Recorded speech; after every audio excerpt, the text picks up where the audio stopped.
Skyhawks of Salem Hills leading Maple Mountain 7-6. As we welcome back, I'm Ryan Pickens alongside Chris Hurst. And Chris, a first half with two teams throughout the season that have scored a lot of points, and we have a battle of the defenses going on here. Yeah, but it does feel like both teams have kind of found their stride on offense, and then maybe we'll have a powder keg of offense explode here in the second half and see some more points. That's what I would expect. But yeah, it seemed like both teams early on in that first half were just trying to fill each other out. We are underway for the third quarter, and Cannon Minor will have this one go off his hands into the end zone for a touchback. And Maple Mountain will start their opening drive of the third quarter from their 20-yard line. Maple Mountain in the first quarter gets a 79-yard touch, or in the end of the first quarter, a 79-yard touchdown pass from Jaron Hall to Cannon Minor. Yeah, that was a great catch by Minor there, and then he found a lane and was able to get into the end zone on that earlier touchdown pass. But Jaron Hall threw an early interception, but has settled down and looked pretty crisp here so far tonight. So opening play the third quarter, Jaron Hall and the Golden Eagles come out in a shotgun set. 4 wide receivers and a single back. Hall throws the screen pass that's complete out to Cannon Minor. Minor's gonna get some forward progress. It looks like they're gonna give him, want to say the 24-yard line, so a quick pickup of about 4. Yeah, and Maple Mountain has not had a lot of time to throw the ball tonight, so you'll probably see a lot of shorter passes. Hopefully you break a tackle, pick up some more yards, but you can't complain about getting 4 yards on a short pass. When anytime Hall's tried to drop back, he just has not had the time to get the ball, as Salem Hills defensive line has got plenty of pressure on him this evening. So second and about 6 coming up. And Maple Mountain will spread the field with 5 wide receivers. Jaron Hall by himself in the backfield in shotgun. And Hall will throw. Gonna look down the field. He's got a guy out there, and that's incomplete. Looking for Cole Casper. And Casper had a step or two there. It looked like that was on Porter Gustin in coverage. Yeah, Casper had a step on him, and it looked like the ball was there. It looked like Casper maybe wasn't expecting it and didn't see it until he reached out at the last second, but it looked like if he would have been looking for the ball that he possibly could have caught that in stride and gotten 6. I don't think he saw it. 3rd down and 6 here for Maple Mountain. They need the 30 for a first down. 5 wide receivers, 3 to the top of your screen. Hall steps back to throw, has some time, steps up in the pocket. Now gonna try to escape, and he's going down. Back at around the 15-yard line. And that's Albright that brings him down that time. Yeah, Salem Hills has just had great pressure this night between Gustin, Albright, and the defensive line. Hall's been scrambling all night long. Salem Hills will send Cooper Smith, number 10, back deep to receive. Cannon Minor will put a foot into it around the 1-yard line.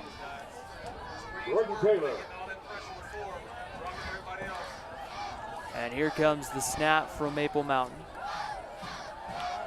And the punt is away. Coming up, fair catch and immediately getting hit. No flag came in.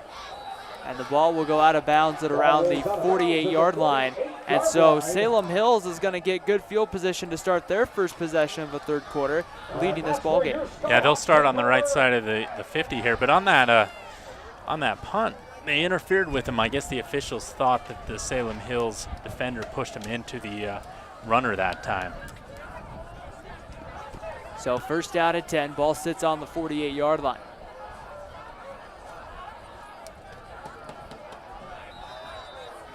Porter Gustin from shotgun with 4 wide receivers, single back. Gustin throws the screen pass, that's complete. Out to around the 45, breaks a couple of tackles, and gets down to around the 42-yard line. Trying to get a number on the reception. Yeah, whoever it was, he broke a couple tackles by trying to spin out of him. If you're Maple Mountain, you got to hold your ground. You got to wrap up and hang on to something and bring him down. Is Isaac Parrish on the reception and picks up 9. That sets up a second and about 1 for Salem Hills. 9:42 to go, third quarter. Yeah, Maple Mountain needs to negate some of these plays by bringing earlier pressure with the linebackers. Gustin from the pistol. He's gonna keep it. He's gonna get the first down and get to around the 35-yard line, and Salem Hills moves the chains again, and that's a first down. And Gustin comes up holding his hand a little bit. We'll see if that continues to nag him as the game goes on, but on average this season, once Gustin carries the ball, he's getting 10 yards a carry. So Maple Mountain, I think, even though they gave up the first down, they've been doing a good job of not giving up any big runs by Gustin tonight. Salem Hills, a lot of times more of a passing team tonight. We're seeing a heavy dose of the running game, and they're going to give it on first down. Getting a couple, and then 3 or 4 we got a fumble. Golden Eagles, and looks like the ball did come loose. Maple Mountain trying to say it was theirs. And it looks like they're going to say it was down. It was going to be second down for Salem Hills. That's an unfortunate call if it was a fumble, but it looked like a fumble to me up here. But the one thing Salem Hills has been able to run with success is if you look down at in the trenches there, their offensive line looks quite a bit larger than Maple Mountain's defensive line. 8:20 to go, third quarter.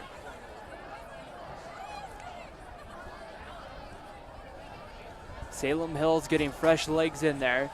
A lot of times bringing in 3 or 4 guys. Option play to the right. Gustin pitches it out to the back. And then getting there once again, a good job by Maple Mountain. They once again get there and bring down Jackson Bowden on the carry. Yeah, Bowden's a load to bring down. They did a good job of making sure he didn't get ahead of steam, and he only picks up 3 or 4 yards on that first carry. So third, and they need 6. And they're in the territory of 4 downs here, so if you only pick up 3 or 4, that's still a successful play here on third down. 4 wide receivers. Gustin in the shotgun with a lone back to his left. They're gonna throw with time. Gustin looks over the middle. He's got his man complete. That's a first down. And gets inside the 20 to about the 19-yard line. It was a great catch by Money there. He just ran a little slant route. It was wide open as Salem spread the field, and Gustin was able to find him, and they pick up another first down here as it looks like they've made some halftime adjustments, Salem's coaching staff, and defense has played well, and the offense is moving the ball. So first and 10, ball on the Maple Mountain 19 as Salem Hills is driving here. Their first possession of quarter number 3. Gustin from shotgun. Gonna take the option play to the left. He's gonna keep it at the 20 and gets taken down at around the 18-yard line. Look like Chantry Dean and Jordan Larson getting there on the tackle for Maple Mountain. And I'm surprised that play wasn't more successful as the Salem Hills offensive line was able to get a push, but Gustin wasn't able to find a crease in that defense as the short side of the field finally became the enemy there. And one thing that's probably a little different is with this running game, that clock is moving consistently as with 6:18 to go here in the third quarter. Not sure how many more opportunities both teams will get with the run. Gonna throw with time, Gustin. Plenty of time now being pressured, steps up in the pocket, and he's gonna be brought down. On the sack was, it looks like Zach Jeffers, number 35, from his linebacker spot. Yeah, that was a great job by Jeffers finally getting there from the linebacker spot. But with Gustin, it's hard to tackle him, but you saw Jeffers get low that time and make sure that Gustin didn't do another Houdini move and get away that time. And now that puts Salem Hills in a 3rd and 20 from the 27-yard line. They need just inside the 7 to get this first down. So definitely a passing situation here if you're the Skyhawks, but again, probably in 2-down territory. Gustin from shotgun, 3 receivers, and he's gonna throw. With time's got his man right around the marker. Did he make the catch? It looks like they're gonna say it's incomplete. The ball hit the ground before his receiver got there. Yeah, and I don't know how many plays you have for 4th and 20, so this will be an interesting call with Salem. You try and throw it here, or you play a little field position and maybe try and run a sweep out to the outside, see if you can't just break a hole. Because Salem has been running ball well as they bring in a fresh set of guys here. Junior wide receiver Cooper Smith, the intended target on that last one. And 4th down and 20 with 5:19 to go in the quarter. Gustin from shotgun, 4 wide receivers. Maple Mountain looks like they're coming. They're going to drop back into pass coverage. Gustin with time, throws, got his man. That's going to be close to the marker. It's well In fact, short. no, he's well short. He's back at around the 13-yard line, so he doesn't get the marker. And so Maple Mountain takes over on downs. Yeah, like I said, there's not too many pass patterns that go 20 yards, so Maple Mountain will be able to get the ball here on downs. But you got to credit Maple Mountain's defense. They've came out, they've played well tonight. In the past few weeks, they've given up a lot of points. For example, against Spanish Fork, they gave up 47, Tempe 45, but since then, they've been able to clamp down and play a lot better defense this second half of the season. 5:13 to go, 3rd quarter. Golden Eagles get the ball on their own 14-yard line. Jaron Hall the throw, and that's in and out of the hands of Jake Dixon. Yeah, those are catches if you're going to win this ball game against a Salem Hills team that's potent. You've got to start making some plays if you're Maple Mountain. You've had plenty of opportunities to get points on the board, but they just have not been able to capitalize it. And just some of those mental mistakes have led to the lack of offense tonight. Ball on the 14-yard line. And so 2nd and 10. Maple Mountain breaks the huddle. 4 wide receivers. It looks like single back could be Cole Casper. Hall's going to pitch it to Casper on 1st down. He's going to get ahead to about the 18-yard line and pick up around 4. So that sets up a 3rd and 6 here. That'll give Maple Mountain more opportunities for maybe a screen pass here to pick up the 1st down or something short where they have not really been able to throw the ball deep. 3rd down, 6 yards to go. And one of the, I would say, Chris, the biggest 3rd downs of the night coming here. Hall set from shotgun, 5 wide receivers. Salem Hills looks like they might be bringing some pressure off the end. With time, Hall goes down the middle, that's incomplete. The pass was a 10, it looks like Cannon Minor was running down the slot. Looked like similar to the play they scored on earlier. Yeah, well, that time Minor was double covered. There was nothing downfield. So Hall was just throwing it to whoever he thought might be able to make a play. And Salem will stop him here and make him go 3 and out. So 4th down, and Maple Mountain's going to get ready to punt. Cannon Minor back deep, Cannon Minor back deep to punt. Cooper Smith back deep to receive for Salem Hills. And the ball is fumbled on the snap, and the question is who recovered. It doesn't matter. It doesn't matter at this point. Looks like Salem Hills did. And it looks like Salem Hills can just take Gustin and line him up in the shotgun and run up the middle 4 times here and come out eventually getting 6 points, right? That's a huge, another special teams mistake that Maple Mountain makes. That's been the difference in tonight's ball game is special teams for Salem Hills is executed at a higher level than Maple Mountain's team has. And now a good chance, like you said, Chris, that we'll see Porter Gustin on the carry. He's got the lone touchdown tonight for Salem Hills. Gustin in shotgun. He's going to give it on 1st down. I believe that was Parrish with the carry. And that was Parrish right up the middle, and it looks like he got about a yard. So that'll bring up 2nd and goal with Salem Hills just needing a couple of yards to go here. We'll probably most likely see them run it up the middle again. If they cannot have success on that, they still have the option to go outside. Unlikely 4-down territory here. With the way you've ran the ball tonight, I would think there's a good chance. Do you have to, you obviously, if you're Maple Mountain here defensively, you have to be prepared in case they go play action. Roll out Gustin, give them an option to throw or run. Yeah, Salem hasn't been throwing the ball well, but you still have to respect that tonight. Gustin's going to keep this one, going to go toward the goal line, and he gets close, but he's still short. It looks like he's down to the 1-yard line for a quick gain of 2, setting up a 3rd and goal from the 1. Yeah, we'll probably see something similar to that. Either they'll hand off to Gustin or maybe to Bowden here. Both guys being over 240 pounds in a load to bring down. They can get that extra yard for the touchdown. Big defensive play coming here for Maple Mountain. Right up the middle, Gustin on the call. Looks like we got a penalty And there's too. a penalty flag that came in. So now we'll see here. The refs are pointing this direction, so this one's going to come back. So we'll have to see what the penalty is here, but Salem's not celebrating. It looks like they're just figuring out which way to. And now they'll begin to walk Salem Hills back. And so both teams, when they've gotten scoring opportunities tonight, have, turned it over or something. And now not Maple Mountain, but now Salem Hills is going to move them back. A sideline penalty against the Skyhawks. There's a sideline warning penalty on that play. Salem will get a 5-yard penalty here, and we'll replay third down. So now it's going to be 3rd and goal from the 7-yard line.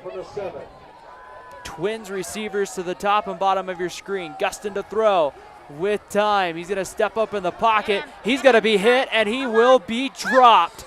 A big-time play by the Maple Mountain defense. And one thing, Maple Mountain's defense has really set the tone tonight for their team. Yeah, I believe that was Blathorn, a sophomore, that got in there first and was able to hang on before his buddies came to help him bring it out. But great stop, like you said, by the Maple Mountain defense that time. And now 4th and goal. They're going to be back to around the 15-yard line, and no signs of a field goal attempt here by Joel Higginson and Salem Hill. So it looks like they're going to go for it.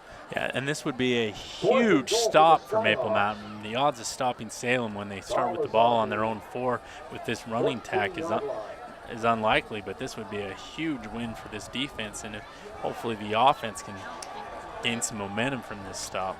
Clock ticks to 2:08 to go in the third quarter. Porter Gustin from shotgun. 4th down and goal. Gustin to throw with time, going fade route to the end zone. It's batted away, incomplete. Jared Flake was on the coverage. Looks like they were going there.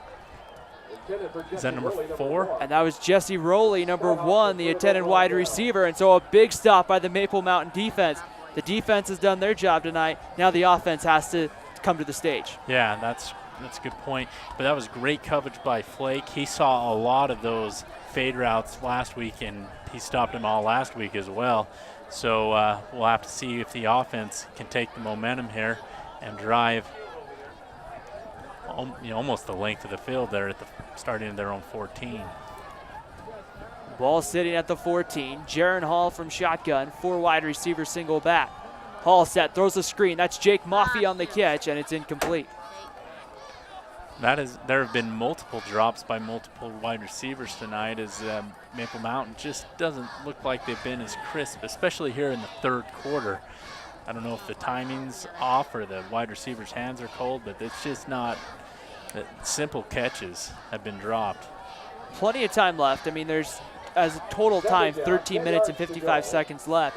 But with the way Salem Hills is running it, you have to, I don't want to say play with a sense of urgency at this point, but you have to take advantage of and make some plays. Hall pressured, and he's going to throw it away. And now it's going to be 3rd down and 10. Yeah, 3rd and 10, and if you're Maple Mountain, you got to think maybe possibly running on one of these 1st and 2nd downs and getting a few of those yards, because they've done that and been able to bring up 3rd and shorter situations. So 3rd and 10, you got to almost go deep here, as they've not been able to move the ball. And Salem Hills, if Maple Mountain's not able to convert, will get the ball with great field position again. So 3rd and 10 coming here for Maple Mountain. Set and ready to go. They're going to spread the field. 4 wide receivers, single back. Jaron Hall takes the snap. He will throw with time, looking deep down the sidelines. Got a man out there, but it's incomplete. That was intended for Dixon. That was pretty good coverage downfield. There's nothing there. And 4th down, and Cannon Minor will come in to punt. And so Salem Hills is going to get good field position here with 1:42 to go in the quarter. And with their running game right now, good field position. Pressure again goes back to your defense. Yeah, and if you're Minor, you want to catch the ball this time. Last time he dropped it, bobbled it, and wasn't able to get a punt off. He needs to worry about catching it before he punts it. Minor catches it, gets the punt off, a line drive punt, but it's going to go directly to the sidelines. And so now we'll see here exactly where they're going to mark it. Salem's going to get great field position once again. Looks like they're bringing it to the 27-yard line. So 28-yard line it looks like. And when you're playing a team like Salem Hills, you've been in the game for 3 quarters. You can't give them opportunities. Eventually, they're going to cash in. Yeah, your defense cannot hold them this many times. I mean, Salem's a high-powered offense. They've been able to score plenty of points against some formidable defenses. So Maple Mountain's been hanging tough, but at some point you feel like they're just going to break down here. Gustin will be set from shotgun. He's going to give it right up the middle and gets about 4 or 5 before he runs into the middle of the Maple Mountain defense. That looked like it was Isaac Parrish on the carry, and it is. Yeah, Salem Hills has had a lot of success. Their one scoring drive, they were able to run the ball up the middle and around on the edge. They've kind of gone away from that due to Maple Mountain stopping it a little bit, but I wouldn't be surprised if you see Salem just trying to go to that here on this drive and see if they can't punch it in, where they have had no success throwing the ball. Gustin and the Skyhawks come set here at the 26-yard line. Going to give it right up the middle again, and making a couple men miss. That looks to be Parrish, and that's Jackson Bowden, who gets down inside the 10. Looks like he's down to the 9-yard line. That's 1st and goal, Salem Hills. Yeah, we'll have to see if Salem can capitalize it. They've had opportunities inside the 20 and not come away with points a couple times tonight. So if you're them, you got to be anxious to actually get in the end zone. See if they continue to run it up the middle. Looks like they've worn out Maple Mountain's linebackers and defensive line here. The Maple Mountain defense has been out there quite a bit here in the 3rd quarter. Gustin set, gives it up the middle. That looks to be Bowden, makes a couple men miss, gets inside the 5, and he's down to about the 2-yard line. And that could be the final play here of the 3rd quarter. Yeah, it looks like Salem's going to let this clock run out, but I'm kind of shocked that we're only at 7-6 here this late in the game, with both offenses having great success this season. And that will be the final play of the 3rd quarter. At the end of 3 complete here from Salem Hills High School, it's the Skyhawks of Salem Hills 7, the Maple Mountain Golden Eagles 6. You're watching high school football on the Spanish Fork Community Network.